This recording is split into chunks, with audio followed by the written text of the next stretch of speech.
Porti i peshkimit në Vlorë ndodhet sot përballë një situate alarmante.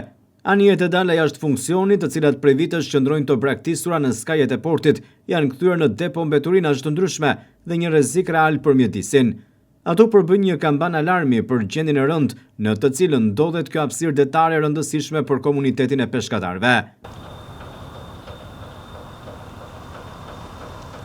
Prej kohësh porti nuk ka njohur asnjë investim.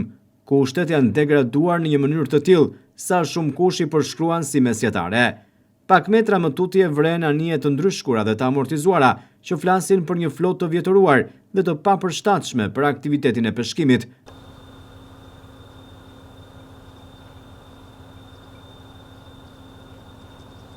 Situata përkeqësohet më tej nga prania e mbetjeve të shumta që kanë pushtuar ambientin përreth.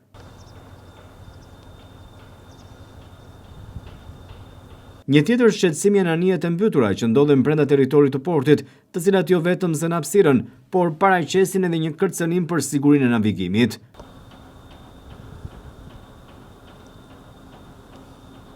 Edhe pse është premtuar ndërtimi një porti të ri të integruar, punimet për të janë ndërprer dhe nuk ka asnjë afat të qartë se kur do të përfundojnë. Në këtë situatë peshkatarët dhe komuniteti shprehin shqetësimin dhe kërkojnë ndërhyrje për të shpëtuar atë që dikur ishte një nga portet më të rëndësishme të peshkimit në vend.